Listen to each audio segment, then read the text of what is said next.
इसको द्रौपदी के पास में लेकर के चलो, वही इसको सजा देगी। क्यों? क्योंकि वो पुत्रों की माता है, उसके पुत्र गए हैं। इसका निर्णय हम नहीं, पांचाली करेगी द्रौपदी। चलो पांचाली के पास में पहुंचे। बोले हे द्रौपदी बताओ इन पुत्रों का क्या किया, पुत्रों को मारा है, इसके साथ में क्या किया जाए। द्रौपदी ने कहा, बोले इसको तो जान से तो मार नहीं सकते, इसको जान से मत मारो, जो जाना था तो वो तो चला गया, इसको जान से नहीं मार सकते। क्यों? क्योंकि ये गुरु पुत्र है, और गुरु पुत्र गुरु की नाई होता है। ये गुरु पुत्र है, इसको मार करके और हम इसको नहीं मार सकते। बोले क्या किया जाए? बोली इसकी मस्तक में जो पहले ब्राह्मणों की मणि लगी थी यहाँ पर, बोले इसके मस्तक पर जो मणि लगी हुई है वो निकाल लो, इसका सर मुड़वा दो। अश्वत्थामा की मणि निकाल ली जाती है। तब से ब्राह्मण यहाँ तिलक लगाने लगे। नहीं तो उस मणि में ब्राह्मण के मस्तक में इतना तेज था कि यदि ब्राह्मण क्रोध होकर के किसी को देख दे तो जल करके वही भस्म हो जाता। बोले एक काम करो, इसकी मणि निकाल लो। अश्वत्थामा की मणि निकाल ली गई, उसका मुंडन करके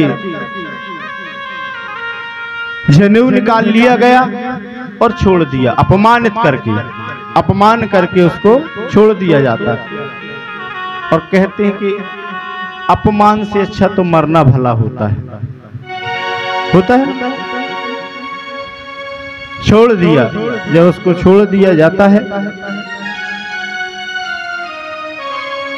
क्रोध आया, बोले मेरा अपमान करके मुझे छोड़ दिया, इनसे बदला तो मैं लेकर के रहूंगा, इनसे बदला तो मैं लेकर के रहूंगा।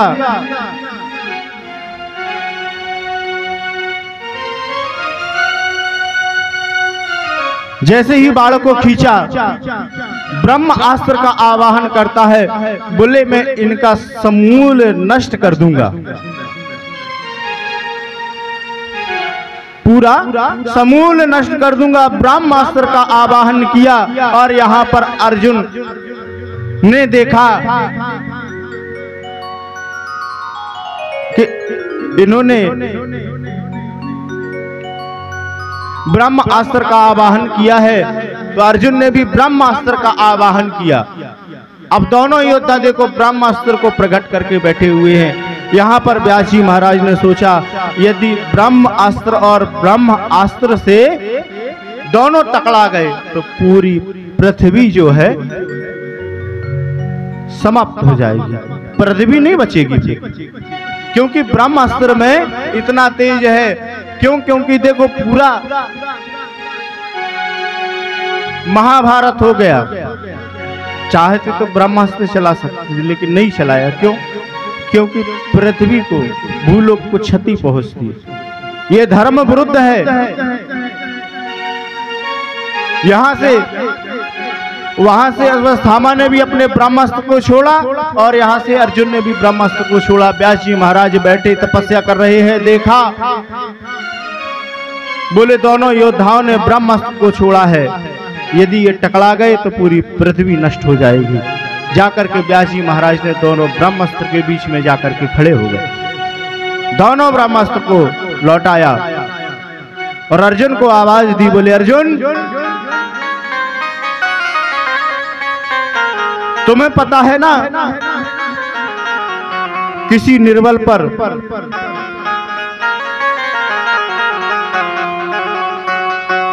या खुद की पर्सनल दुश्मनी जो कहते हैं, हमें फलाने से ईर्ष्या है तो बोले इससे क्या करें, दुश्मनी निकाले अपनी। निकालने के लिए ये ब्रह्मास्त्र धर्म विरुद्ध है और तुम अपने ब्रह्मास्त्र को वापस लो, ब्रह्मास्त्र को वापस करो। व्यास जी महाराज का आदेश मान करके और अर्जुन ने अपना ब्रह्मास्त्र वापस ले लिया।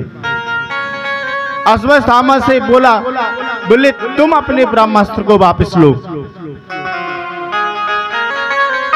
उन्होंने कहा, बोले नहीं गुरुदेव, मैं अपना ब्रह्मास्त्र वापस नहीं लूंगा, आज तो इन पांडवों का मैं हनन करके ही रहूंगा। खूब समझाने पर अश्वत्थामा ने कहा, बोले ठीक है,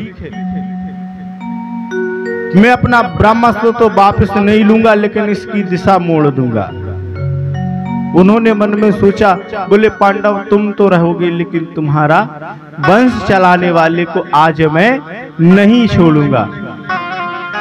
अभिमन्यु की पत्नी उत्तरा गर्भ से थी, उसने उस ब्रह्मास्त्र की दिशा मोड़ करके और उत्तरा के गर्भ की ओर छोड़ दिया। भगवान कन्हैया ने देखा, बोले ब्रह्मास्त्र तो उत्तरा के गर्भ की ओर भाग रहा है। भगवान कन्हैया जाकर के सूक्ष्म रूप से और उत्तरा के गर्भ में प्रवेश कर जाते हैं और जाकर के ब्रह्मास्त्र के तेज को जो है कम कर देते हैं, ब्रह्मास्त्र को रोक लेते हैं जाकर के। और भगवान जब उत्तरा के गर्भ के अंदर जाकर के ब्रह्मास्त्र को रोकते हैं, कुछ समय के बाद में उत्तरा ने एक बालक को जन्म दिया। उस बालक का नाम रखा गया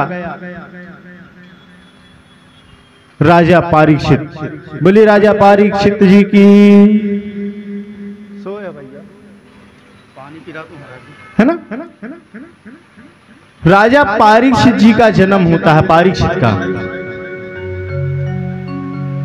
माता उत्तरा के गर्भ से राजा परीक्षित ऐसे हुए, बिल्कुल सत्य वक्ता, सत्य बोलने वाला राजा।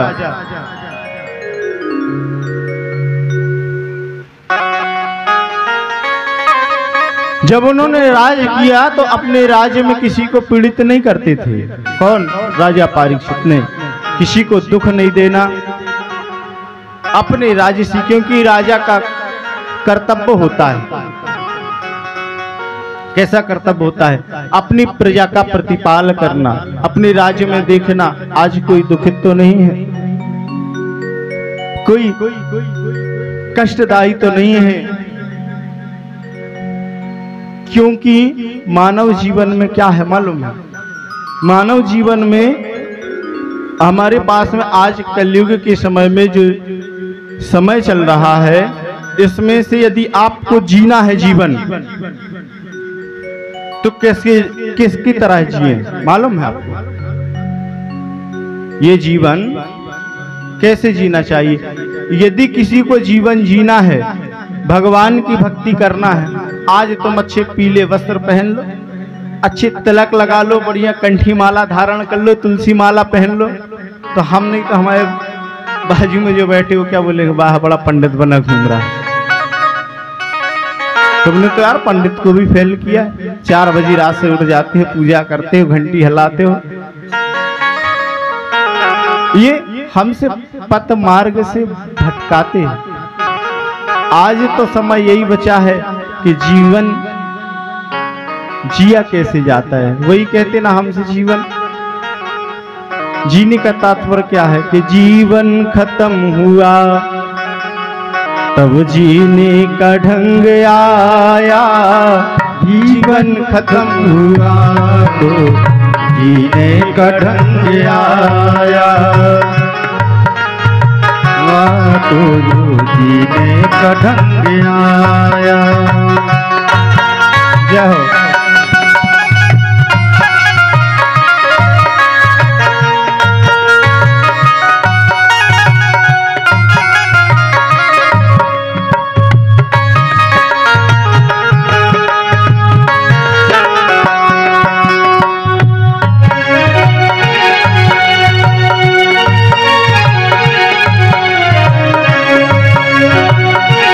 राधे।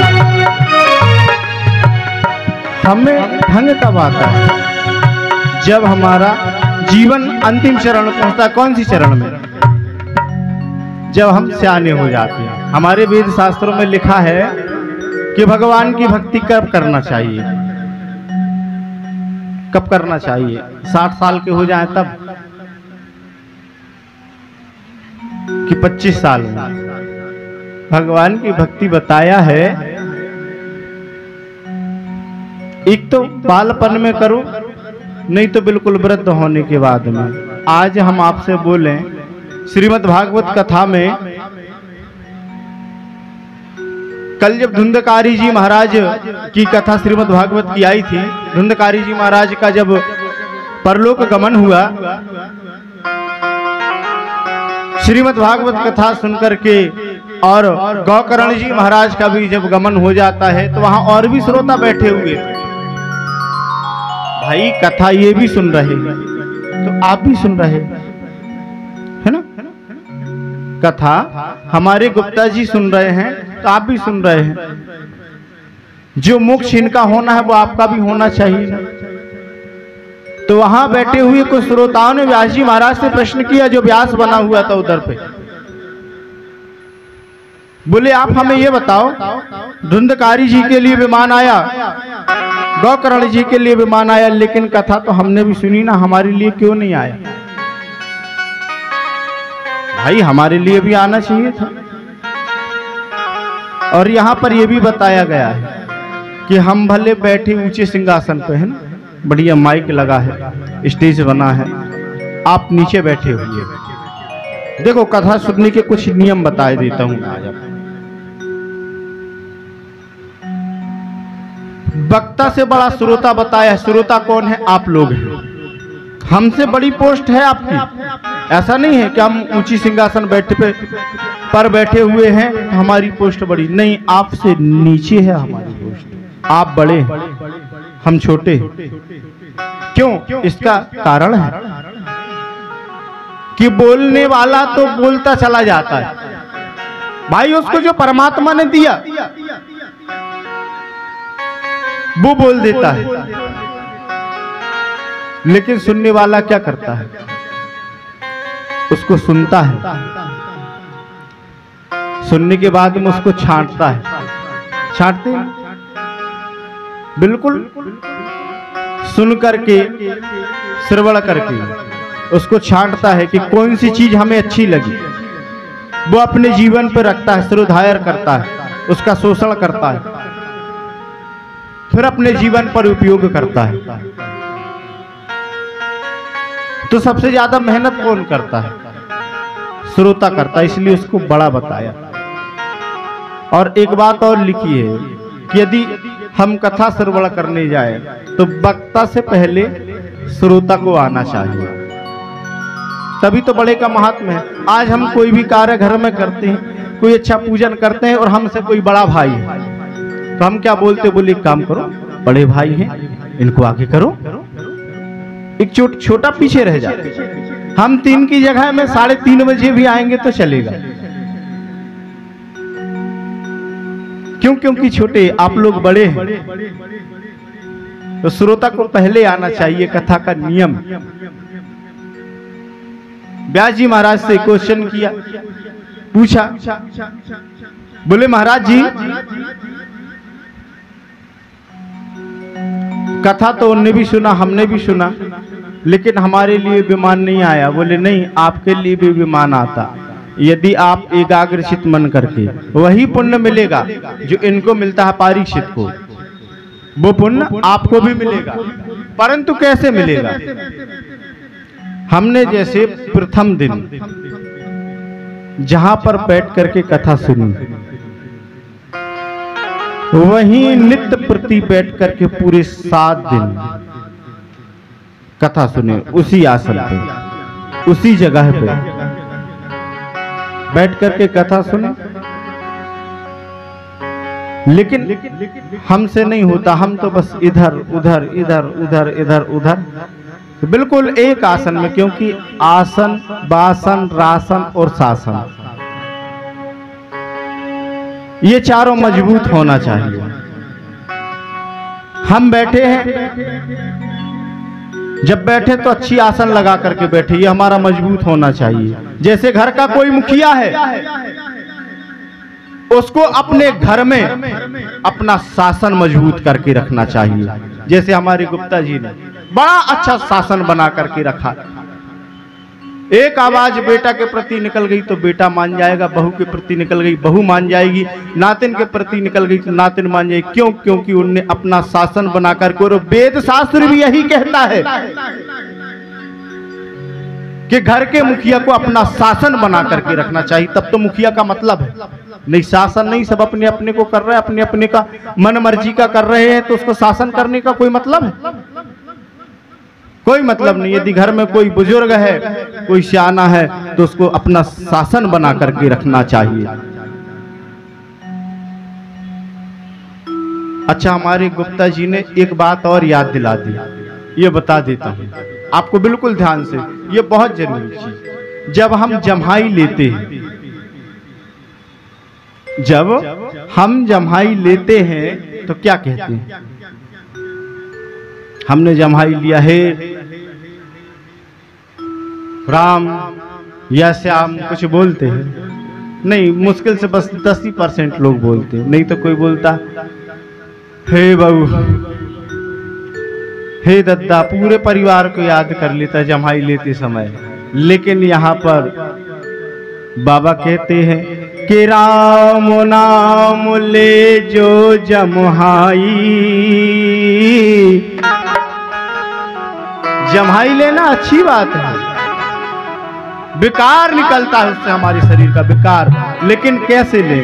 कि राम नाम ले जो जम्हाई, ताकि पाप निकट नहीं आई। यदि हम जम्हाई लेते समय राम का नाम लेते तो हमारे शरीर का विकार निकलेगा, और अंदर से जो पाप भी यदि घुसना चाहेगा तो हनुमान जी महाराज गदा लेकर के खड़े हो जाएंगे, बोले हट, इस मुखारविंद ने मेरे प्रभु का नाम लिया है, तू अंदर प्रवेश होने की कोशिश मत कर। तो जम्हाई भी लेते समय हमें भगवान का नाम लेना है। आज अर्जुन का साथ क्यों दिया भगवान ने, कन्हैया ने क्यों दिया? एक बार भीम कहने लगे, बोले कन्हैया तुम केवल अर्जुन को मानते हो, भाई हम भी तो तुम्हारे हितैषी हैं, हम भी तो तुम्हारे प्रेमी हैं। भीम कहने लगे, नकुल कहने लगे, सहदेव कहने लगे कि तुम सिर्फ अर्जुन अर्जुन कहते हो। तो भगवान कन्हैया ने चारों के हाथ पकड़ा और जहां अर्जुन सोए हुए थे, जहां अर्जुन सोए हुए थे, वहीं ले जा करके भगवान ने उनके कान लगाया। भीम नकुल सहदेव के बोले सुनो। तो अर्जुन की जब सांस बाहर आती तो श्री कृष्ण, सांस अंदर जाती तो श्री कृष्ण। बोले देखो सोते हुए भी इसके हृदय पर कौन है? श्री कृष्ण। इसलिए तो कहा है कि हर सांस में हो सुमिरन तेरा, कि बीत जाए ना जीवन मेरा। हर श्वास में हो सुमिरन तेरा, यूं बीत जाए जीवन मेरा। हर श्वास में हो सुमिरन तेरा, यूं बीत जाए जीवन मेरा। तेरी पूजा करके बीते हो, तेरी पूजा करके बीते सांझ सवेरा। यूं बीत जाए जीवन मेरा। हर श्वास में हो सुमिरन तेरा, यूं बीत जाए जीवन मेरा। क्या हो, सुंदर सुंदर ताली सेवा करते हुए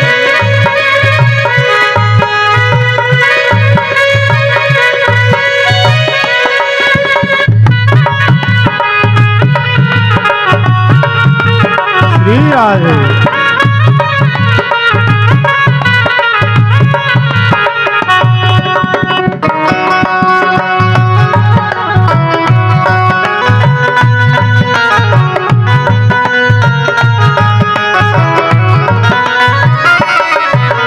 नैनों की खिड़की से तुझ पल पल निहारूं रे, नैनों की खिड़की से हो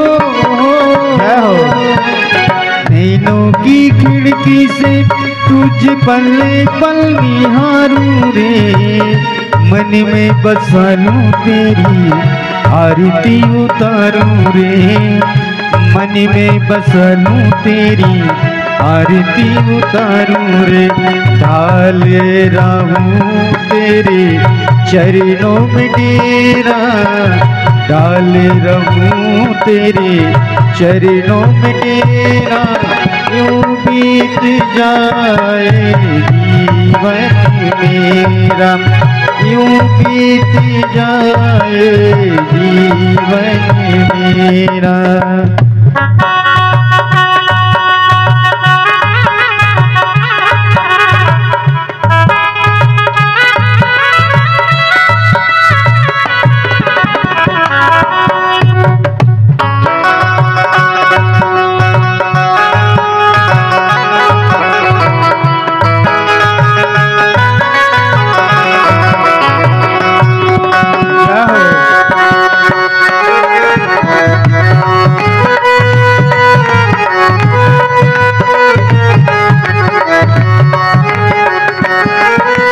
जो भी तेरा प्यारा है वो मेरे दिल का प्यारा है, जो भी तेरा प्यारा है हो। जो भी तेरा प्यारा है वो मेरे दिल का प्यारा है। मेरे सर का ताज मेरी आँखों का तारा है, मेरे सर का ताज मेरी आँखों का तारा है। सब मैं निहारूं रूप सुन तेरा, सब मैं निहारूं रूप सुन तेरा। यूं बीत जाए जीवन मेरा, यूं बीता जाए जीवन मेरा। हर श्वास में हो सुमिरन तेरा, हर श्वास में हो सुमिरन तेरा। यूं बीत जाए जीवन मेरा, यूं बीत जाए जीवन मेरा, यूं बीत जाए जीवन मेरा। बोले वृंदावन बिहारी लाल की जय हो। हमारी जो सांस जाती है इसमें भगवान का मनन होना चाहिए, भाव। क्यों? क्योंकि जब हमारा भाव रहेगा तब तो भगवान की हमको कृपा प्राप्त होगी। यहाँ पर उत्तरा के गर्भ से राजा परीक्षित जी का जन्म हुआ। आकर के हम फिर पुनः वही पीछे कथा में चलते हैं। महाभारत में जो कथा रुकी हुई थी, राजा परीक्षित जी का जन्म होता है, वो अपना राज्य करने लगे और द्वापर युग के अंत में जब द्वापर युग जाने लगा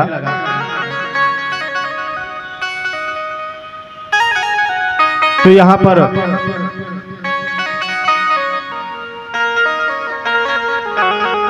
कलयुग महाराज का आगमन होता है। किसका होता है? कलयुग महाराज का आगमन जब होता है तो कलयुग महाराज का आगमन कैसे हुआ था मालूम है? जब कलयुग महाराज आने लगे, बड़ी तूफान गर्जनाएं होने लगी।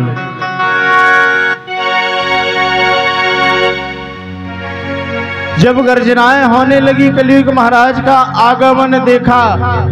राजा परीक्षित अखेट खेलने के लिए वन में गए थे। वहीं से राजा परीक्षित ने देखा कि एक मनुष्य बिल्कुल काला, अच्छा हट्टा कट्टा नौजवान आ रहा है और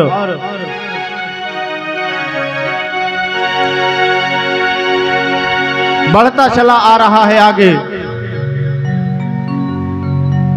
और उसके साथ में एक गाय है। उसके 3 पैर टूट चुके हैं, एक पैर से वो चलती हुई आ रही है और पीछे से गाय को मारता हुआ चला आ रहा है। ये उदंड मानव कौन है?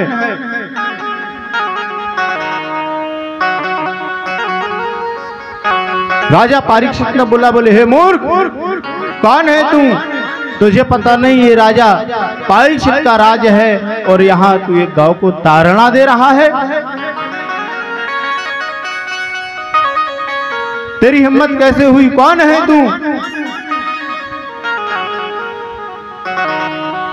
यहां पर कली कहने लगा, बोले महाराज मैं कलयुग हूं और मैं आपसे आपके राज्य में आने का अपना प्रतिपाल करने की आज्ञा मांगता हूं। बोले कलयुग, तुझे क्या मालूम नहीं है कि ये मेरा राज है, यहाँ पर धर्म चलता है, यहाँ पर तुझे वास नहीं मिल सकता। कलयुग महाराज ने भगवान परीक्षित के चरणों को पकड़ लिया। बोले महाराज मुझे रहने की आज्ञा दे, मैं यहीं पर रहना चाहूंगा।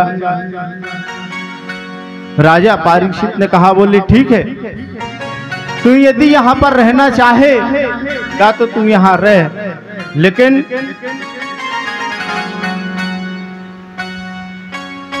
तुझे सीमित जगह पर रहना होगा। कैसे सीमित जगह पर? जहां जुआ सट्टा खिलता हो वहां तुम्हारा वास रहेगा। जहां पर दुर्व्यवहार होता हो वहां तुम्हारा वास रहेगा। जहां वैश्यावृत्ति होती हो वहां तुम्हारा वास रहेगा।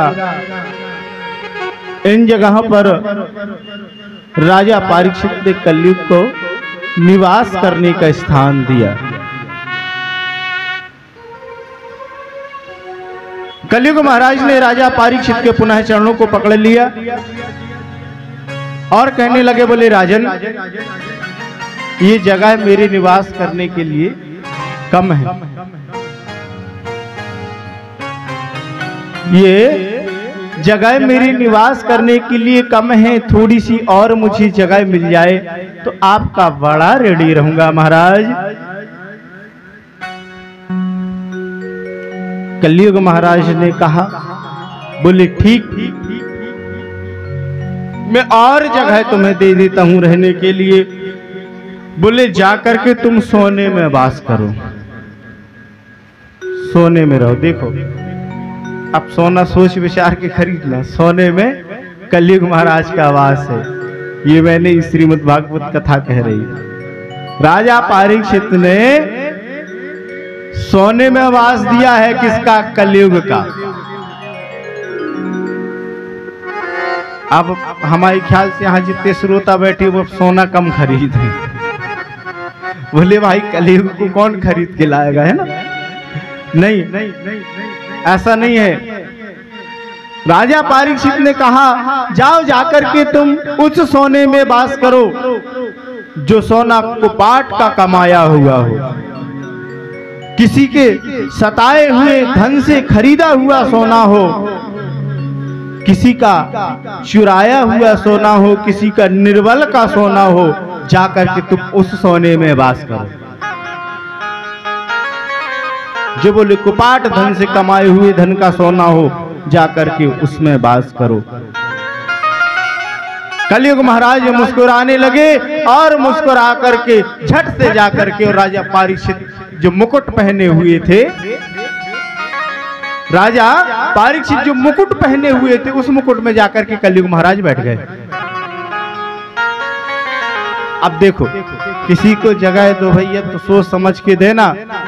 गुप्ता जी, किसी को जगह दें तो सोच समझ के दें। आज राजा परीक्षित ने, इसी को कहते अपने पैर में कुल्हाड़ी मारना, राजा परीक्षित ने विचार नहीं किया, सोने में रहने की आज्ञा तो उनको दे दी, लेकिन वो क्या जाने थे कि ये मेरे ही मुकुट में आकर के बैठ जाएगा।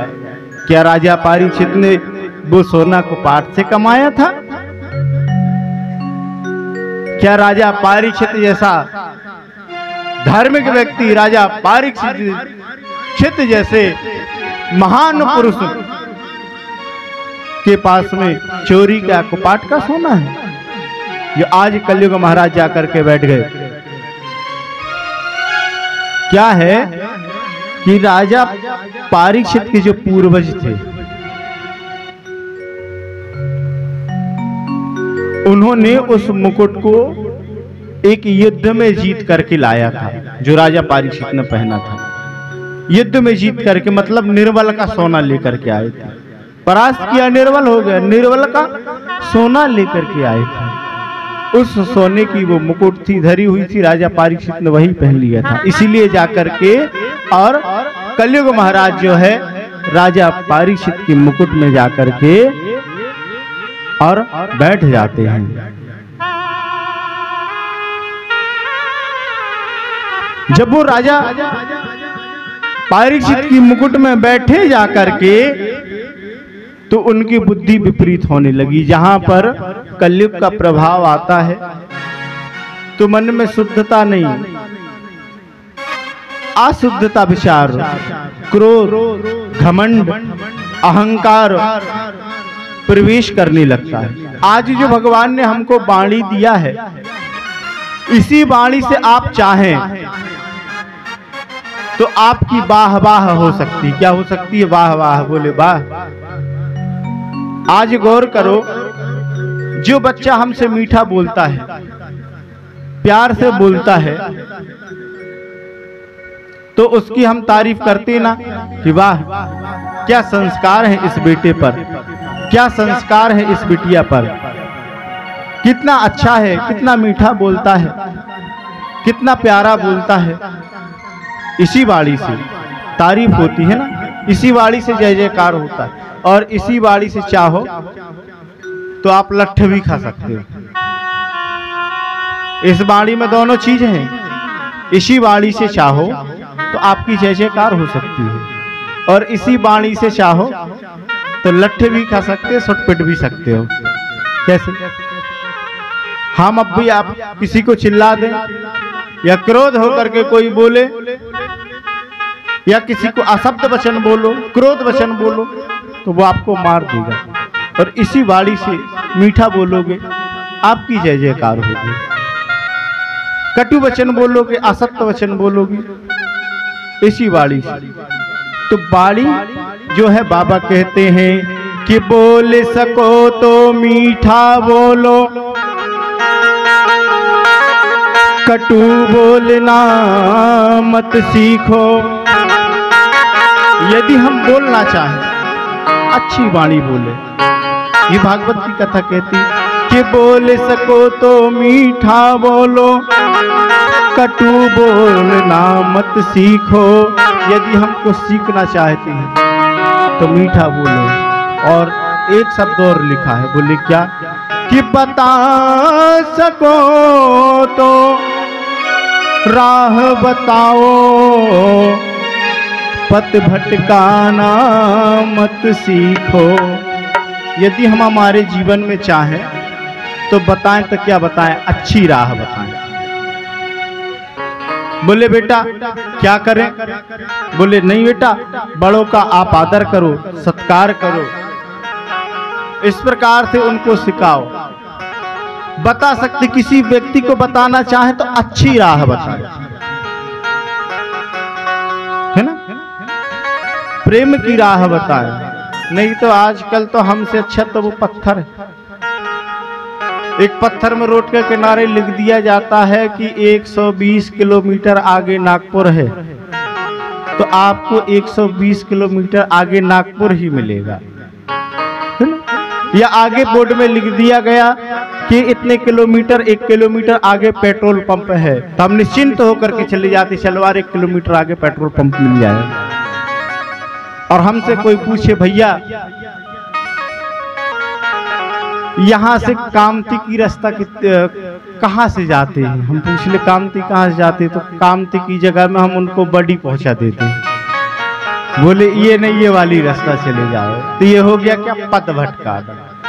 कि बता सको तो राह बताओ, पथ भटकाना मत सीखो, और लगा सको तो बाग लगाओ, आग लगाना मत सीखो। यदि हम लगाना चाहे तो सुंदर सुंदर पुष्प लगाए, बाग लगाएं, अच्छा सत्संग लगाएं, आज बैठ कर के रामायण का पाठ करें, ये करें वो करें, मतलब लगा सको तो बाग लगाओ, आग लगाना मत सीखो। आग लगाना कैसा मत सीखो, किसी को किसी के प्रति भड़काओ ना, उसके परिवार में आग ना लगाओ। हमारे वेद शास्त्रों में श्रीमद् भागवत महापुराण में 28 प्रकार के नरक बताए हुए हैं। कितने प्रकार के नरक हैं? 28 प्रकार के नरक। ऐसा नहीं है कि हमने कोई पाप किया और कहीं भी पहुंच गए, बोले तो नरक ही में ये है, तो पूजा नहीं करता नरक में जाएगा, तू ऐसा नहीं करता नरक में जाएगा, बोलते हैं ना हम लोग ज्यादा। तूने इसका अपमान कर दिया, बड़ा नरक पड़ेगा, नहीं। लेकिन अलग अलग कर्मों के अलग अलग नरक बताए गए। जो द्वेष करता है, झूठ बोलता है, असत्य वचन मिथ्यावाणी बोलता है, पराई स्त्री का अपहरण करता है, उसको तप्त तेले कुंभी पाक नरक में डाला जाता है। कुंभी पाक नरक में क्या है? तपते हुए तेल की कढ़ाई। उस तपते हुए तेल की कढ़ाई में उसको डोबा जाता है। तपते हुए तेल की कढ़ाई में उसको डोबा जाता है, फिर निकाला जाता है, फिर डोबा जाता है, फिर निकाला जाता है, फिर डोबा जाता है, फिर निकाला जाता है, उसको दंडित किया जाता है। जिसने अपने माता पिता का अपमान किया, वृद्ध जनों का अपमान किया, गुरुजनों का अपमान किया, उसे रौरव नरक की प्राप्ति होती है। कौन से नरक की? रौरव नरक। रौरव नरक में एक रूरू नाम का कीड़ा होता है। अशोक भैया, रौरव नरक में एक रूरू नाम का कीड़ा होता है, आज जिसमें हम आटा छानते हैं, वो छन्नी हमारी माताएं जानती होंगी ना, जैसे बिल्कुल बारीक छेद उस छन्नी में रहते हैं, वैसे ही वो हमारे शरीर में रूरू नाम का कीड़ा जो है नाक से अंदर प्रवेश कर जाता है, पूरे में झीने झीने झीने झीने छेद बना देता है। बोलो कितना कष्ट होता होगा। 28 प्रकार के नरकों का वर्णन श्रीमद् भागवत कथा में आता है। राजा पारीक्षित के जब मुकुट में जाकर के, और अशोक भैया देख लेना थोड़ी, जाकर के बैठा कौन? कलयुग महाराज। बुद्धि विपरीत हो गई। जब कहते ना कि विनाश की घड़ी आती, विनाश काली विपरीत बुद्धि, आज कलयुग महाराज जी के प्रभाव के कारण जो है बुद्धि विपरीत हो गई। किनकी? राजा परीक्षित की।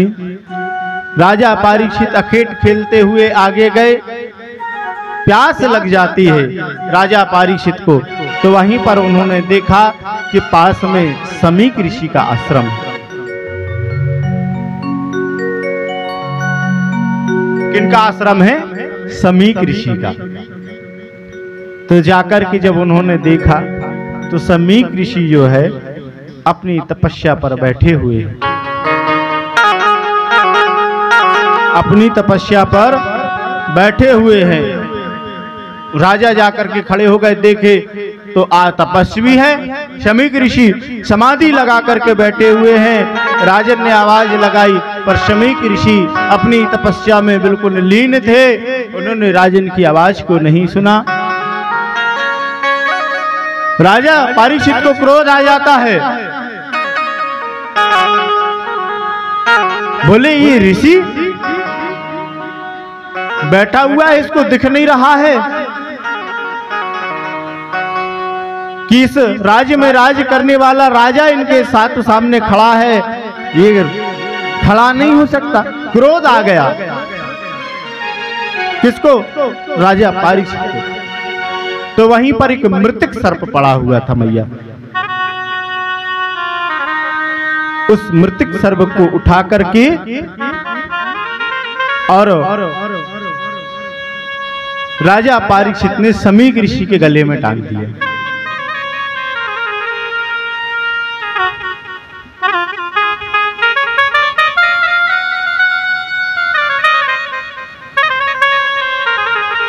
उनके गले में मृतक सर्प को डाल देते हैं। जब उस मृतक सर्प को डाला और डाल करके चले गए, जाकर के जब गए अपने मुकुट को उतारते हैं महाराज। अपने मुकुट को जब जैसे ही उतारा तो कलयुग तो उनकी मुकुट पर बैठा हुआ था। कलयुग का भार जब कम हुआ तो विचार किया उन्होंने, बोले मैंने क्रोध के बस में होकर की और एक तपस्वी के ऋषि के गले में मरा हुआ सर्प डाला है, ये मुझसे घोर पाप हुआ। ऐसा विचार करने लगे। विचार कर रहे हैं, बहुत दुखित होते हैं। क्यों? क्योंकि हमने एक तपस्वी, एक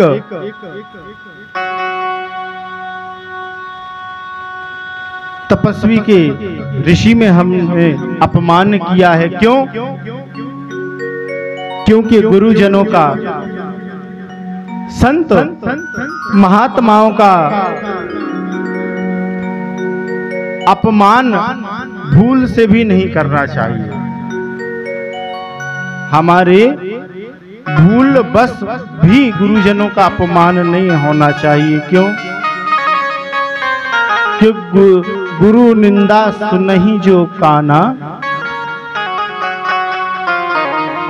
यदि गुरु की निंदा जहां होती हो, ध्यान रखना, हमारा जो गुरु है यदि उसकी निंदा कहीं चलती हो तो उठ करके उस जगह से चले जाना चाहिए।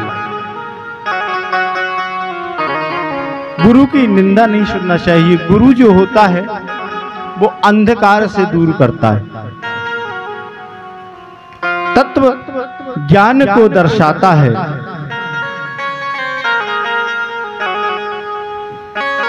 ऋषि पुत्र ने जब देखा, समीक ऋषि के पुत्र ने जब देखा कि मेरे पिता के गले में मृतक सर्प पड़ा है, किसने डाला है?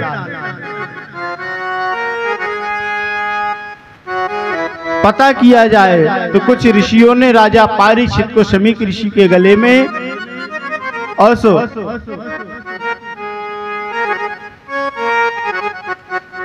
सर्प को डालते हुए देख लिया था। पुत्र के मन में क्रोध आ जाता है कि मेरे पिता के गले में किसने इस सर्प को डाला है।